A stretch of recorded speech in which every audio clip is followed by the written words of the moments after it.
If the works of Aeschylus, Sophocles, Euripides are paragons of Greek tragedy, the comic plays of Aristophanes exemplify the art of deformation, slander, obscenity, blasphemy, and upheaval. In Aristophanes, every aspect of social life is taken up, turned on its head, and made absurd. Unlike the heroes of classical tragedy, Aristophanes' characters refuse to submit to the gods, to morality, or to the unchanging order of nature. Rather, universal anarchy prevails. Humans talk to the clouds or to frogs. They might become birds or wasps or gods. Cultural order is rendered fluid. All hierarchies are overturned, and the sublime become ridiculous, and vice versa. Irreverent, acidic, and confrontational, Aristophanes' plays continue to serve as source material for artists seeking to critique the pious and the powerful. From Stephen Sondheim's free adaptation of The Frogs to Spike Lee's Chirac, how for Aristophanes was comedy a vehicle for exploring the tensions and crises of Athenian society and politics, the possibilities and failures of free speech, the limits of democratic inclusion, and the rift between Athenian democratic practice and imperial rule abroad? What forms of renewal and revolution might the anti-structural energies of comedy make possible? What does comedy do? Can it offer the possibility of a conversation on the role and value of studying humanities?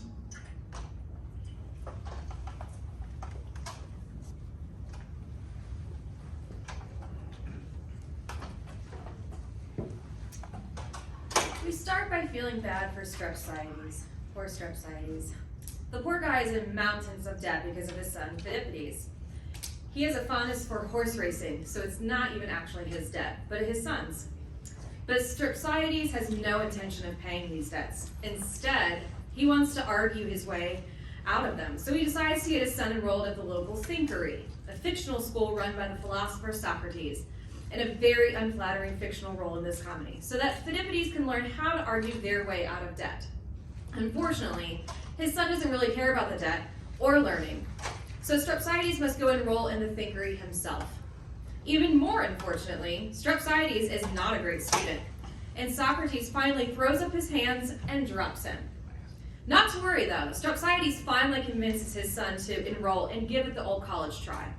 And it works. Phidippides ends up learning everything he needs to know about how unjust discourse can help him argue effectively against his father's debtors. However, he uses his newfound knowledge to do some other stuff too, like justify beating his father, and when Strepsiades gets mad at Phidippides at a feast celebrating his accomplishments, Phidippides starts abusing him physically and verbally, and then adds insult to injury by using his education to justify it all.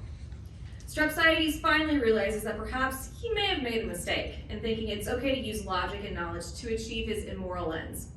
So he formally rejects unjust discourse and sets the Thinkery on fire to punish Socrates and perhaps put an end to dangerous thinking and teaching. Our dramatis personae today, Strepsiades, Professor Robert Romano. Phidippides, Dr. Candace Roberts. Servant of Strepsiades, Dr. Basilio Monteiro. Disciple of Socrates, Dr. Kathleen Marks. Socrates, the role will also be played by Dr. Basilio Monteiro. Just Discourse, Dr. Gregory Wilson. Unjust Discourse, Professor Lawrence Patilli. Cassius, a moneylender, Interim Dean Luca Andoli. Emilius, a moneylender, Dr. Thomas Kitts. And Cloud Chorus leader, Tiffany Moore. I'd like to see them, if possible. Well, look this way, in the direction of partners. But where? Where? Show them to me. They are advancing in a throng, following an oblique path across the dales and thickets. Strange. I see nothing. There, close to the entrance.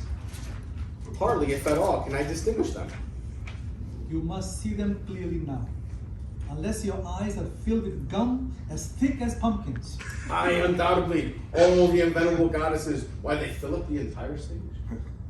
And you did not know. you never suspected. They were the goddesses? No, indeed. I thought the clouds were only fog, dew, and vapor. But what you certainly do not know is that they are the support of a crowd of quacks, the diviners, who were sent to Turin, the notorious physicians, the well-combed fops, who load their fingers with rings down to the nails, and the braggarts, who write dithyrambic verses. All these are idlers whom the clouds provide a living for, because they sing them in their verses. It is then for this that I praise the rapid flight of the moist clouds, which veil the brightness of day, and the wavering locks of 100-head typhoid, and the impetuous tempest, which float through the heavens like birds of prey with aerial wings loaded with mist, and the rains, the dew, which the clouds outpour. As a reward for these fine phrases, they bolt well-grown, tasty mullet, and delicate thrushes. Yes, thanks to these. And is it not right and meet? Tell me, then why, if these are really clouds, they so very much resemble mortals? This is not their usual form? What are they like then? I don't know exactly. Well, they have they're like great packs of wool, but not like women, no. And they have noses. Answer my questions. Willingly, go on, I am listening. Have you not sometimes seen clouds in the sky like a centaur, a leopard, a wolf, or a bull? Why, certainly I have, but what of them? They take what metamorphosis they like.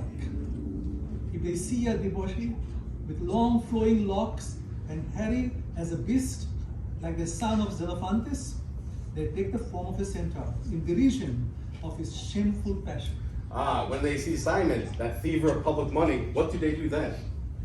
To picture him to the life, they turn at once into wolves. So that is why yesterday, when they saw Cleinias, who cast away his buckler because he is the veriest poultress among men, they changed into deer? And today, they have seen Plistanus. You see, they are women. Hail, sovereign goddesses, and if you ever let me, your celestial voices be heard by mortal ears, speak to me, oh, speak to me, you old powerful queens. Hail, veteran of the ancient times, you who burn to instruct yourself in fine language, and you, great high priest of subtle nonsense, tell us your desire. To you and Prodicus alone of all hollow orators of today, we have lent an ear to Prodicus because of his knowledge and his great wisdom, and to you, because you walk with head erect, a confident look, barefooted, resigned to do everything, and proud of our protection. Oh, earth, what august utterances, how sacred, how wondrous. That is because they are the only goddesses. All the rest are pure myth. But by the earth, is our father Zeus, the Olympian, not a god? Zeus? What Zeus? Are you mad? There is no Zeus. What are you saying now? Who causes the rain to fall? Answer me that. Why, these I will prove it. Have you ever seen it raining without clouds? Let Zeus then cause rain with a clear sky and without their presence. By a power that's powerfully argued. For my own part, I always thought it was Zeus hissing through a sieve. But tell me, who is it that makes the thunder, which I so much dread? These, when they roll one over the other. But how can that be, you most daring among men? Being full of water and forced to move along, they are of necessity precipitated in rain, being fully distended with moisture from the regions where they have been floating. Hence, they bump each other heavily and burst with great noise. But is it not Zeus who forces them to move? Not at all. It is the aerial whirlwind. Oh, the whirlwind. Ah, I did not know that. So Zeus, it seems, has no existence, and it's the whirlwind that reigns in his stead. But you have not told me yet what makes the roll of the thunder. Have you not understood me then? I tell you that the clouds, when full of rain, bump against one another, and that, being inordinately swollen out, they burst with great noise. How can you make me credit that? Take yourself as an example. When you have heartily gorged on stew or panettone, and you get throes of stomachache, and then suddenly your belly resounds with prolonged rumbling. Yes, by Apollo, I do suffer. I get colic. Then the stew sets to rumbling like thunder, and finally bursts forth with a terrific noise. At first, it's but a little gurgling. Papox, papox, papox. Then increases to papox, papox, papox, papox. And when I crap, why the thunder indeed comes. Papox, papox, papox, papox. Just like the clouds.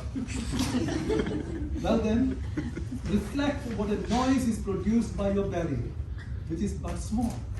Shall not the air which is boundless produce these mighty claps of thunder? I cannot tell, but it seems to me well argued. What is lightning then? When a dry wind ascends to the clouds and gets shut into them, it blows them out like a bladder. Finally, being too confined, it bursts them, escapes with fierce violence, and a roar to flash into flame by reason of its own impetuosity. Ah, that's just what happened to me one day. It was at the feast of Zeus. I was cooking a sow's belly for my family. Yes, I cook. And I had forgotten to slit it open. It swelled out and suddenly bursting, discharging itself right into my eye, burnt my face. Oh, mortal, you who desire to instruct yourself in our great wisdom, the Athenians, the Greeks, will envy you your good fortune. Only you must have the memory and ardor for study. You must know how to stand the tests, to hold your own, go forward without feeling fatigue, caring but little for food, abstaining from wine, gymnastics, exercises, and other similar follies. In fact, you must believe, as every man of intellect should, that the greatest of all blessings is to live and think more clearly than the vulgar herd, to shine in the contests of words. If it be a question of hardiness of labor, of spending whole nights at work, of living sparingly, of fighting my stomach and only eating chickpeas, then rest assured I am as hard as an anvil. Henceforward, following our example, you will recognize no other gods but chaos, the clouds, and the tongue, these three alone. I would not speak to others, even if I met them on the street. Not a single sacrifice, not a libation, not a grain of incense for them. Tell us boldly then what you want of us. You cannot fail to succeed. If you honor and revere us as you are resolved to become a clever man. O sovereign goddesses, it's only a very small favor that I ask of you. Grant that I may outdistance all the Greeks by 100 stadia in the art of speaking.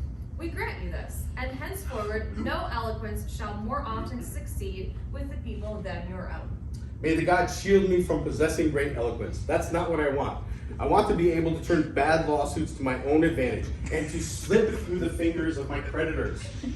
It shall be as you wish, for your ambitions are modest. Commit yourself fearlessly to our ministers, the sophists. Ah, this I will do, for I trust in you. Moreover, there is no drawing back.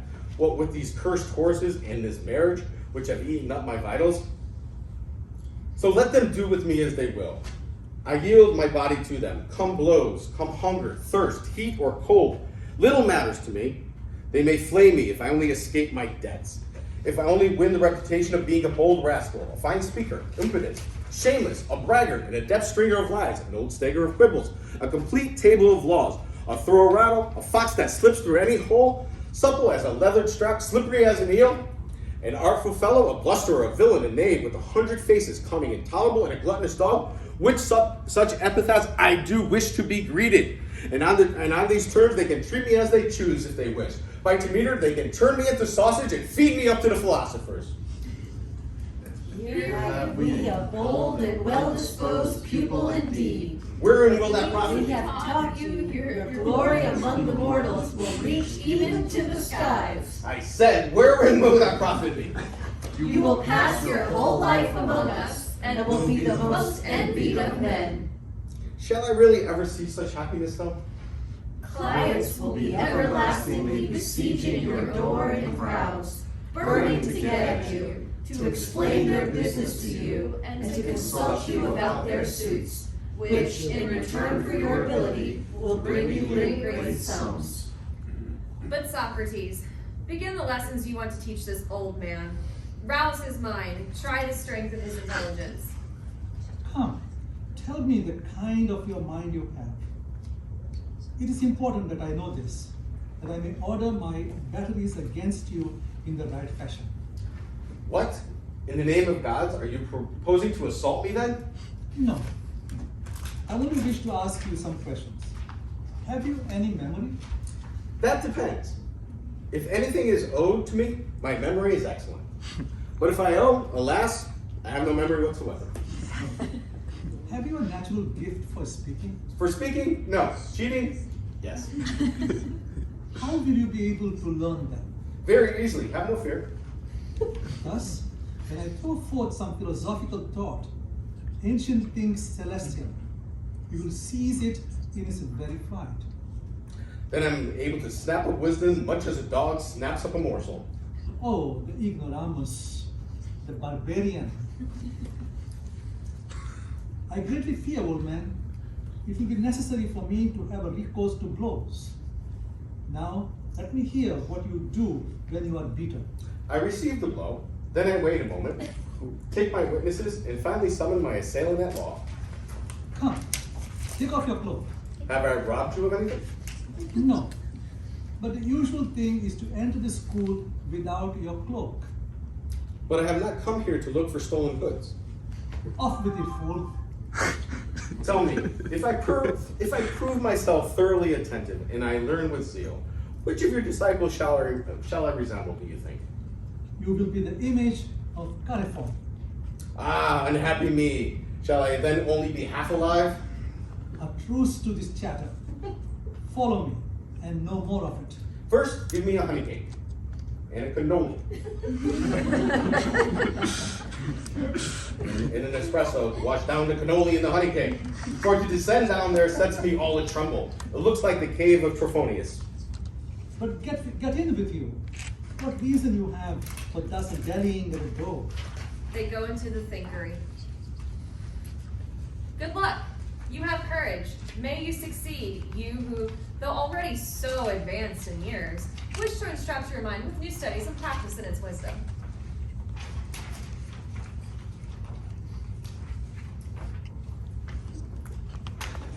By respiration, the breath of life, by chaos, by the air. I've never seen a man so gross, so inept, so stupid, so forgetful. All the little quibbles which I teach him, he forgets even before he has learned them. Yet, I will not give it up. I will make him come out here into the open air. Where are you, Strepsiades? But the bugs, Bring your couch out here. would not allow me to bring it. You know nothing about it. Come, lie down. What for? Ponder a while over matters that interest you. Oh, I pray you, not there, but if I must lie down and ponder, I would like to lie back down on the ground. That's out of the question. Come, on the couch. What cruel fate, what a torture the bugs will put me to this day. Ponder and examine closely. Gather your thoughts together. Let your mind turn to every side of things. If you meet with a difficulty, spring quickly to some other idea. Above all, keep your eyes away from all gentle sleep. Oh, woe. Woe is me. Am I a dead man? What ails you? Why do you cry so? Here are these cursed Corinthians advancing upon me from all corners of this couch. They are biting me. They are gnawing at my sides. They are drinking all of my blood. They are yakking off my balls. They are digging into my arse. They are killing me. Have you got hold of anything? No, nothing whatever. Nothing at all? No, nothing except my tool, which I've got in my hand, so to speak. Aren't you going to cover your head immediately and ponder? Oh, what? Come, Socrates, tell me. Think first what you want, and then tell me. But I've told you 1,000 times what I want. Not to pay any of my creditors, especially my student loans. Come, wrap yourself up. Concentrate your mind, which wanders too lightly. Study every detail, scheme, and examine thoroughly. Alas, alas. Keep still. If any notion troubles you, put it quickly aside. Then resume it and think over it again. My dear little Socrates, What is it, old graybeard? I have a scheme. I have a scheme for not paying my debts. Let us hear it. I will as soon as I get to the right page.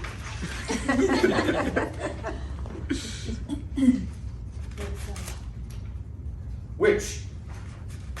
If, when summoned to court, you were in danger of losing your case for want of witness, how would you make the conviction fall upon your opponent? That's very simple and very easy. Let me hear. This way. If another case can be pled before mine was called, I should run and hang myself. You talk rubbish. Not so, by the gods. If I were dead, no action could lie against me. You're merely beating the air. Get out. I will give you no more lessons. Oh, why not, Socrates? Why not? In the name of the gods. But you forget as fast as you learn. Come. What was the thing I taught you first? Tell me. Let me see. What was the first thing? What was it then? I am an old man with a gray beard. That thing in which it was to knead the bread. Oh my God, what do you call it? Plague. Take the most forgetful and silliest of old adult babes. Alas, what a calamity. What will become of me? I am undone if I do not learn to ply my tongue. Oh, Cloud, please, give me some advice. Old man, we counsel you. If you've brought up a son, please send him in your stead to learn. Undoubtedly, I have a son, and as well endowed as the best. He is unwilling to learn, however. What will become of me? And you don't make him obey you? You see, he is big and strong. Moreover, through his mother, he is a descendant of those fine birds, the race of Corcyrae. Nonetheless, I shall go and find him, and if he refuses, I will turn him out of the house. Go in, Socrates, and wait for me just a while. Do you understand, Socrates, that thanks to us you will be loaded with benefits? Here is a man ready to obey you in all things. You see how he is carried away with admiration and enthusiasm. Profit by it to clip him as short as possible. Fine chances are all too quickly gone. No, by the clouds, you stay here no longer. Go and devour the ruins of your Uncle Megale's fortune. Oh, my poor father, what has happened to you? By the Olympian Zeus, you are no longer in your senses. Look, the Olympian Zeus? Oh, you fool. To believe in Zeus at your age. What is there in that to make you laugh? You are then a tiny little child if you credit so much antiquated rubbish. Well, come here, that I may teach you. I will tell you something very necessary to know, you need to know in order to be a man. But do not repeat it to anyone. Tell me, what is it? Just now you swore by Zeus. I did. Do you see how it could be learned, Phil? There is no Zeus. Okay, what is there then? The whirlwind has driven Zeus out and he is king now. What drivel? You must realize that it is true. And who says so? Socrates, the Melian, cherry friend, who knows how to measure the jump of a fleet. Have you reached such a pitch of madness that you believe those bilious fellows? Use better language and do not insult men who are clever and full of wisdom, who, to economize, never shave, shun the gymnasium, and never go to the baths, while you only await my death to eat up my wealth. But come quickly as you can learn in my stead.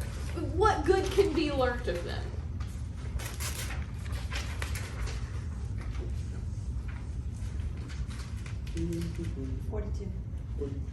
Come, Socrates, come quickly. Here I am bringing you my son. He refused, but I have persuaded him. Why? He's but a child yet. He's not used to these baskets in which we suspend our minds. To make you better use to them, I would that you were hung. A curse upon you. You insult your master. I would you were hung. What a stupid speech. And so emphatically spoken. How can one ever get out of an accusation with such a tone? Summon witnesses or touch or convince. And yet when we think, Hyperbolos learned all this for one talent. Rest undisturbed and teach him, Socrates. He has a most intelligent nature. Even when quite little, he amused himself at home with making houses, carving boats, constructing little chariots of leather, and understood boofely how to make frogs out of pomegranate rinds.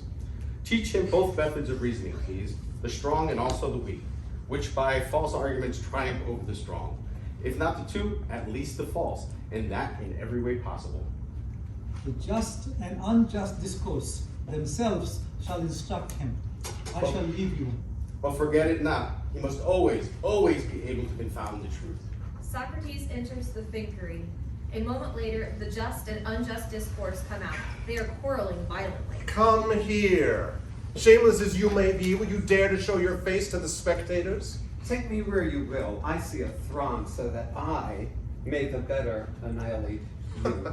Annihilate me. Do you forget who you are? I am reasoning, Yes, the weaker reasoning. but I triumph over you who claim to be the stronger By what cunning shifts, pray, by the invention of new maxims, which are received with favor by these fools? invented by these wise men. I am going to destroy you How- mercilessly. How pray let us see you do it. By saying what is true. I shall retort and very soon have the better of you. First, maintain that justice has no existence. No existence. No existence? Why? Where is it? With the gods. How then, if justice exists, was Zeus not put to death for having put his father in chains? That's enough to turn my stomach. A basin, quick. You are an old driveler, a stupid withal. And you, a degenerate and shameless fellow. Oh, those sweet expressions. An impious buffoon. You crown me with roses and lilies. A parasite. Why you shower gold upon me? Well, formerly it was a hailstorm of blows. I protect myself with your abuse. Impudence. What tomfoolery. It is because of you that the youth no longer attends these schools. The Athenians will soon recognize what lessons you teach those who are fools enough to believe you. You are overwhelmed with wretchedness. And you prosper.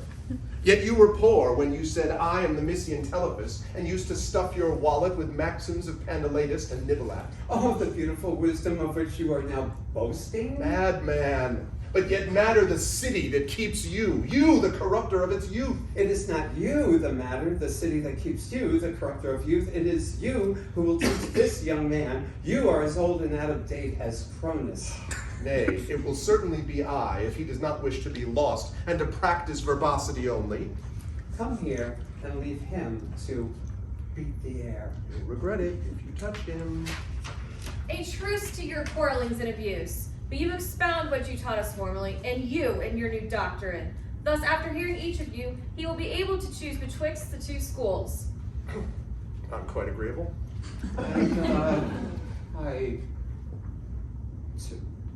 Who is to speak first? Let it be my opponent. He has my full consent. Then I shall follow upon the very ground he shall have chosen, and shall shatter him with a hail of new ideas and subtle fancies. After that, he dares to breathe another word. I shall sting him in the face and in the eyes with our maxims, which are as keen as the sting of a wasp, and he will die. Here are two rivals, confident in their powers of oratory, and in the thoughts over which they have pondered so long. Let us see which will come triumphant out of the contest. The wisdom, for which my friends maintain such a persistent fight, is in great danger. Come then, you, who crowned men of other days with so many virtues, plead the cause dear to you. Make yourself known to us. Very well. I will tell you what was the old education. When I used to teach justice with so much success, and when modesty was held in veneration. Firstly, it was required of a child that it should not utter a word. In the street, when they went to the music school, all the youths of the same district marched lightly clad and ranged in good order, even when the snow was falling in great flakes. At the master's house, they had to stand with their legs apart, and they were taught to sing either Pallas the Terrible, who overturneth cities, or a nose resounded from afar in the solemn tones of the ancient harmony. If anyone indulged in buffoonery, or lent his voice any of the soft inflections, like those which today the disciples of Phrynis take so much pains to form, he was treated as an enemy of the Muses and belabored with blows. In the wrestling school, they would sit with outstretched legs and without display of any indecency to the curious. When they rose, they would smooth over the sand so as to leave no trace to excite obscene thoughts. Never was a child rubbed with oil below the belt. The rest of their bodies thus retained its fresh bloom and down like a velvety peach. They were not to be seen approaching a lover and themselves rousing his passion by soft modulation of the voice and lustful gaze. At table, they would not have dared before those older than themselves to have taken a radish or an aniseed or a leaf of parsley, and much less eat fish or thrushes or cross their legs. What antiquated rubbish! Have we got back to the days of the festivals of Zeus Polonius, to the Buffonia, to the time of the poet Cicedes and the golden cicadas? Nevertheless, by such like teaching, I built up the men of Marathon. But you teach the children of today to bundle themselves quickly into their clothes. And I am enraged when I see them at the Panacea, forgetting Athena while they dance, and covering their tools with their bucklers. Hence, young man, dare to range yourself beside me, who follow justice and truth. You will then be able to shun the public place, to refrain from the baths, to blush at all that is shameful, to fire up if your virtue is mocked at, to give place to your elders, to honor your parents, in short, to avoid all that is evil. Be modesty itself, and do not run to applaud the dancing girls. If you delight in such scenes, some courtesan will cast you her apple, and your reputation will be done for. Do not bend words with your father, nor treat him as a dotard, nor reproach the old man who has cherished you with his age. How beautiful, high-souled, brilliant is this wisdom that you practice. What a sweet odor of honesty is emitted by your discourse. Happy were those men of other days who lived when you were young. And you, seductive talker, come, find some fresh arguments for your rival has done wonders. You will have to bring out against him all the battery of your wit, if you desire to beat him and not be laughed at the court.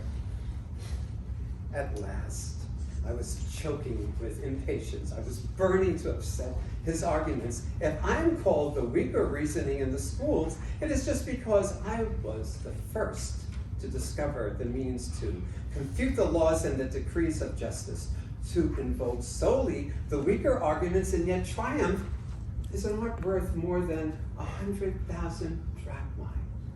But see how I shall batter down the sword of education of which he is so proud. Firstly, he forbids you to bathe in hot water. What grounds have you for condemning hot baths? Because they are baneful and enervate men. Enough said.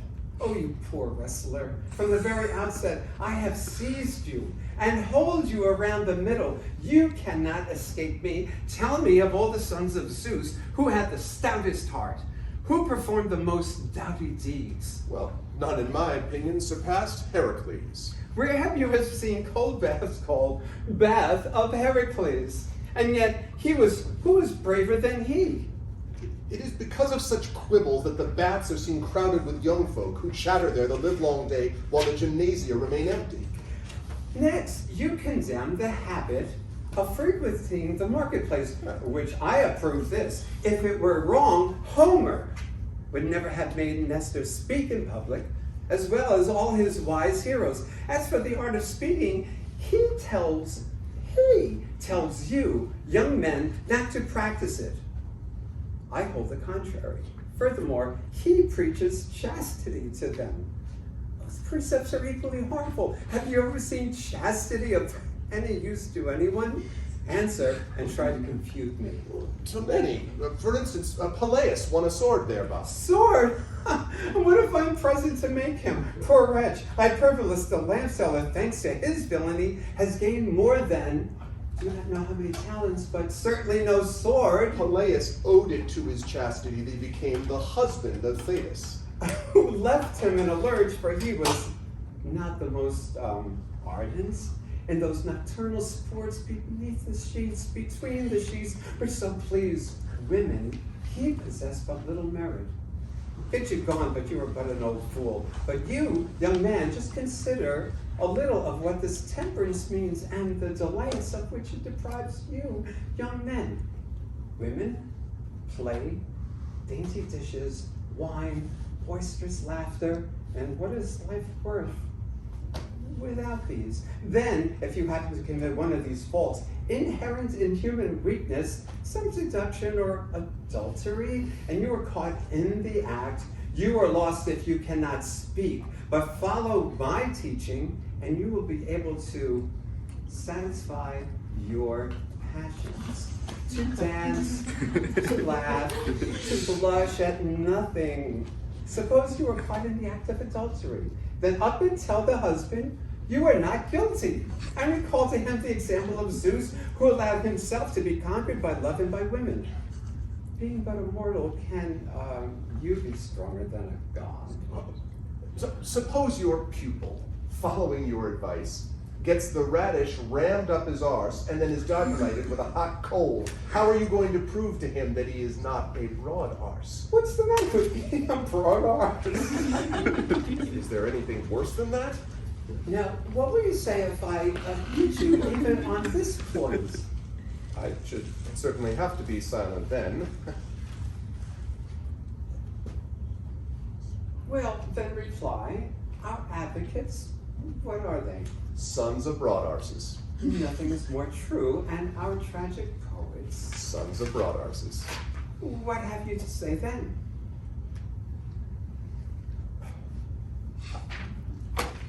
I am beaten. Debauchees in the name of the god receive my cloak. I pass over to your ranks. Well then, are you going to take away your son, or do you wish me to teach him how to speak? Teach him, chastise him, and do not fail to sharpen his tongue well. One side for the petty lawsuits and the other for the important cases. Don't worry, I shall return to him, you, an accomplished sophist. Very pale then, and thoroughly hangdog looking. Take him with you. The unjust discourse and fit views go into the thinkery.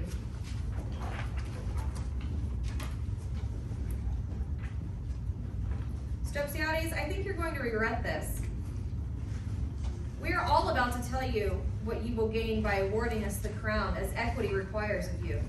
In spring, when you wish to give your fields the first dressing, we will rain upon you first. The others shall wait.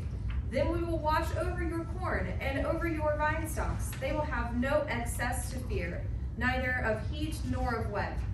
But if a mortal dares to insult the goddesses of the clouds, let him think of the ills we shall pour upon him. For him neither wine nor any harvest at all. Our terrible slings will mow down his young olive plants and his vines. If he is making bricks, it will rain, and our round hailstones will break the tiles of his roof. If he himself marries, or any of his relations or friends, we shall cause rain to fall the whole night long.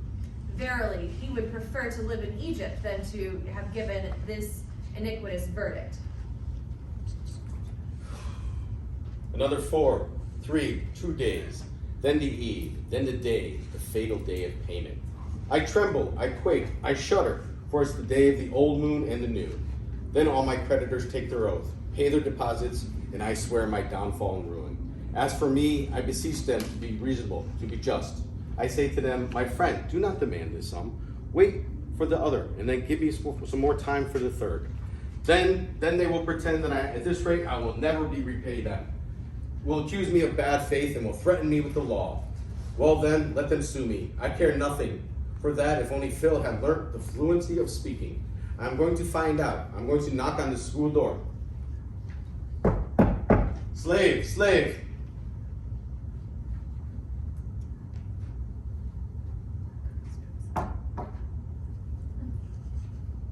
Slave, slave. Slave, slave.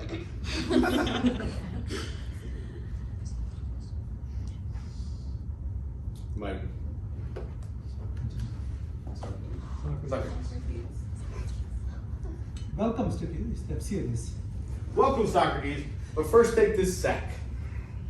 Yeah.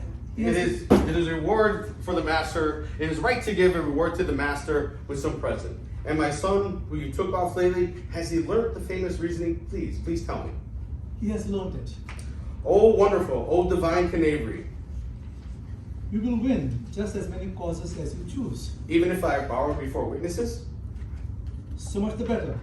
Even if there are 1,000 of them. Then I'm going to shout with all my might. Woe to the usurers, woe to their capital, and their interest, and their compound interest.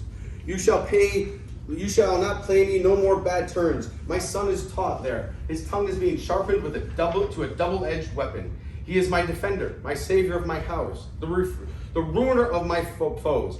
His poor father was crushed down with misfortune, and he delivers him. Go and call him to me quickly. Oh, my child, my dear little one. Run towards your father, please. Lo, the man himself. Oh, my friend, my dearest friend. Take your son, and where are you gone? Oh, my son. Oh, what a pleasure it is to see your father. You are ready to first deny and then to contradict. It is as clear as noon. What a child you are to this country. How your lips quiver with the famous, what have you to say now? Come, it is for you to save me, seeing it is you that has ruined me.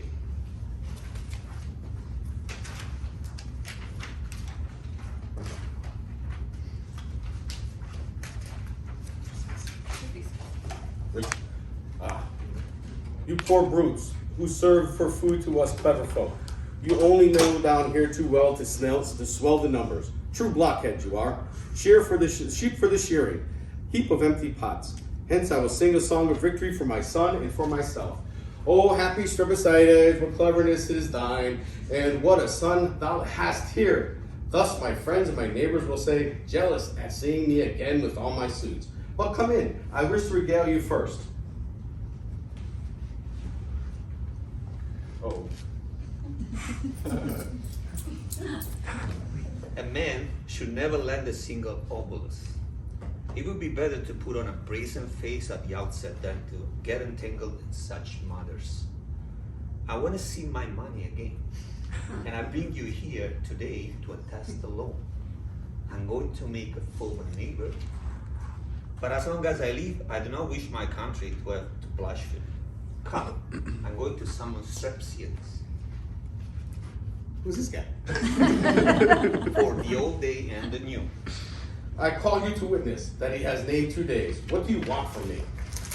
I claim of you the 12th mina, which you borrowed from me to buy the dapple gray horse. Horse, did you hear him? I who detest horses, as is well known by everyone here. I called Zeus to witness that you swore by the gods to return them to me.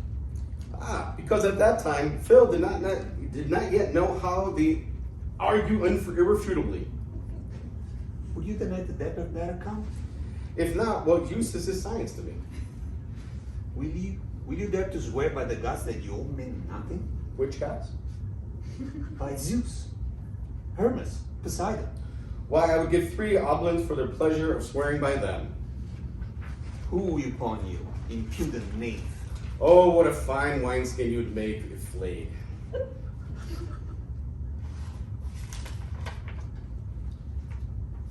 Why is the native so? 58.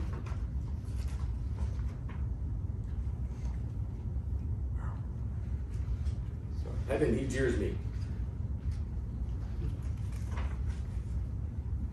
You will not repay?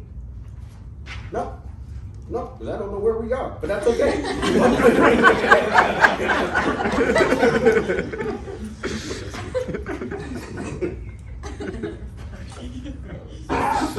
Oh, sorry. Heaven, he jeers at me. I do that. That's my thing. I'm a jeer. It would hold 6 gallons easily. By great Zeus, by all gods, you shall not scoff at me with impunity. Oh, how you amuse me with your gods. How ridiculous it seems to a sage such as myself to hear Zeus invoked. Your blasphemies will one day meet their worth. But come, will you repay me my money? Yes or no? Answer me that I might go. Wait a moment. I will give you a distinct answer. Oh, What do you think he will do? Who is this man who is this man who demands money from me? Tell me, what is this? He? Why? He's your needed to. And you dare demand money from me when you are so ignorant. I will not return one obulus to anyone who says him instead of her for a kneading trough. You will not repay? Not if I know it. Come, an end to this. Pack off as quick as you can. I go, but I may die if it not be to pay my deposit for some. Very well. There will be so much more to add to that 12 minyae that I owe. But truly it makes me sad, for I do pity poor simpleton who says him for a kneading trough. Whoa, oh, woe is me. Wait, who the hell are you? You want to know who I am? I am a man of misfortune. My purse is empty. Get out of your way then. Oh, cruel God. Oh, fate, who has broken the wheels of my chariot. Oh, Pallas, thou hast undone me. What ill has Philopoemus done you? Instead of jeering me, you big jeerer, make your son return me the money he has had of me. I am already unfortunate enough. This is empty. What money? I don't know anything about any money. The money he borrowed of me. You have indeed had some misfortune then, it Yes. seems to me. Yes, by the gods, I have been thrown from a chariot. Why then drivel as if you've fallen off an ass then? Am I driveling because I demand my money? No, you cannot be in your right senses. Why? No doubt your poor wits have been a shake. But by Hermes, I will sue you at law if you do not repay me. Just tell me, do you think it's always fresh water that Zeus lets fall every time it rains? Or is it always the same water that the sun pumps over the earth? I neither know nor do I care. And you claim the right to demand money when you have no idea or no iota what these celestial phenomena mean. If you are short, pay me the interest anyway. This is empty. What kind of animal is interest? What? Does not the sun borrow go on growing every month? Each day as the time slips by? Well put. But do you believe there's more water in the sea now than there was formerly? No, it's just the same quantity. It cannot increase. Thus, poor fool, the sea that receives the rivers never grows, and yet you would have your money grow? Get on with yourself. Go away quick. Slave, bring me an ox goad. I have witnesses to this. Come, what are you waiting for? You will not budge, old nag? What an insult. Unless you start trotting, I shall catch you and stick this up your arse. You start, don't you? I was about to drive you pretty fast. I tell you and your wheels and your chariot. Whither does the passion of evil lead? Here is a perverse old man who wants to cheat his creditors. But some mishap, which will speedily punish this rogue for his shameful schemes, cannot fail to overtake him from today. For a long time he has been burning to have his son know how to fight against all justice and right, and to gain even the most iniquitous causes against his adversaries everyone. I think this wish is going to be fulfilled, but mayhap, will Susan wish his son were down forever. Neighbors, kinsmen, please, fellow citizens, help me, rescue me, please. I am being beaten on my head, on my jaw. Scoundrel, do you beat your own father? yes, Father, I do.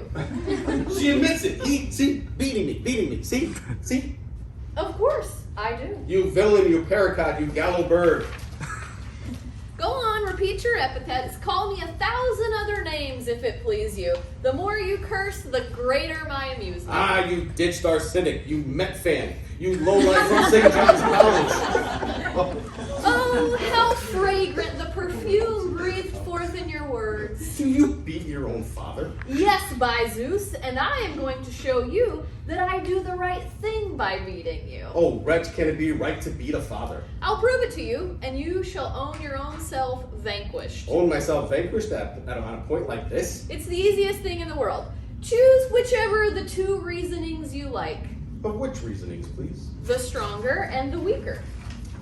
Miserable fellow, why, I am the one who taught you how to refute what is right, and now you would persuade me that it's right for a son to beat his own father? I think I shall convince you so thoroughly that when you've heard me You won't have a word to say about it. Well, I am curious to hear what you have to say.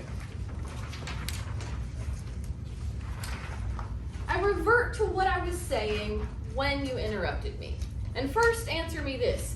Did you beat me in my childhood? Yes, I did. For your own good and in your own best interest, of course. Okay, so tell me, is it not right then that I in turn should beat you for your own good, since it is of a man's own best interest to be beaten? And what then? Why must your body be free of blows when my poor little body wasn't? Am I not freeborn too? The children are to weep, but the fathers go free. You will tell me then that according to the law, it's the lot of children to be beaten. But I reply that old men are just children overgrown, twice over, and then it is far more fitting to chastise the old than the young, for there is less excuse for all their many flaws. But the law nowhere admits that fathers should be treated thus. What is it not the legislator who carried this law, a man like you and me, in those days got men to believe him? Then why should I not too have the right to establish a future law that allowed children to beat their fathers in turn? We then make you a present of all the blows which are received before this law, and you admit that you thrashed me with impunity. So look at the cocks and the other animals, how they fight with their fathers. What yet is the difference then between them and us, unless it be that they do not propose these decrees? But if you intimidate cocks in all things, why don't you scratch upon a dunghill? Why don't you sleep upon a perch? Oh, that has no bearing on this case, good sir. Socrates, your man Socrates, would find no connection, I assure you. Then do not beat at all, for otherwise you have only to yourself to blame afterwards. What for? I have the right to chastise you, and you to chastise your son, if you had one. And if I have not, I shall have cried in vain, and you'll die laughing in my face. What say you, all here present? It seems to me that he may be right, and I am of the opinion that they should be accorded their right. If we think wrongly, it is just we should be beaten. Again, consider this other point. It will be the death of me. Yes, but you certainly will feel no more anger because of all the blows I'm about to deal you. Come, show me what profit I shall gain from it. I shall beat my mother just as I have you. What did you say? What's that you say? Ha! That is far worse still. Well, and what if I prove to you by our school of reasoning that one ought to beat one's mother? Ah, if you did that, then you only have to throw yourself, along with Socrates and his reasoning, into the Baratheon. O clouds, all our troubles emanate from you, to whom I have entrusted myself, my body, and my soul. No, you alone are the cause because you have pursued the path of evil. Why did you not say that then, instead of egging on an old, poor, ignorant old man? We always act thus when we see a man conceive a passion for what is evil. We strike him with some terrible disgrace so that he may learn to fear the gods. Alas, O clouds, that's hard indeed, but it's just. I ought not to have cheated my creditors. But come, my dear son, come with me, take vengeance on the wretched Socrates, who has deceived us both. I shall do nothing against our masters. Oh, show some reverence for the ancestral Zeus. Mark him and his ancestral Zeus. What a fool you are. Does any such being as Zeus exist? Why, assuredly. No, 1,000 times no. The ruler of the world is the whirlwind. That has unseated Zeus. He has not dethroned him. I believed it because of this worldgate thing here. Unhappy wretch that I am, I have taken a piece of clay to be a god. Very well, keep your stupid nonsense for your own consumption. Oh, what madness. I have lost my reason when I threw over the gods through Socrates' seductive phrases. Oh, good Hermes, do not destroy me in your wrath. Forgive me. Their babbling has driven me crazy. Be my counselor. Shall I pursue them at law, or shall I obey in order, and I shall obey? You are right. No lawsuit. But up. Let us burn down the home of those pranthers. Here, Zathian, here, take a ladder. Come forth and arm yourself with an axe. Now, mount upon the thingery, demolish the roof, and if you love your master, and may the house fall upon them. Oh, bring me a blazing torch. There is more than one of them, arch impostors that they are, whom I am determined to have my vengeance. Oh! Come, torch, do your duty, burst into flame. What are you up to? What am I up to? Why, I am entering into a subtle argument with the beam of a house. Hello, who is burning down our house? The man whose cloak you have appropriated. You are killing us. That is just exactly what I'd hoped, unless my axe fails me or I fall and break my ass. You fell on the roof. What are you doing up there? I'm traversing the air and contemplating the sun. Woe is upon me. I am suffocating. And I, alas, shall be burnt up. You insulted the gods. You studied the faces of the moon. Chase them, strike them, and beat them down. For they have richly deserved their fate, above all by reason of their own blasphemies. So let the chorus file off the stage. Its part is played.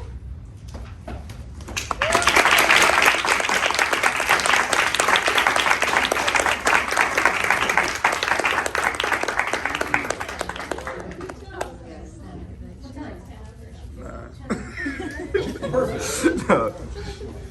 Should we? You guys get it? Good? Good? 'Cause I still don't know what the hell's going on. Amazing. Thank you, everybody. Thank you. Thank you. You owe me money. No, you're 12 million.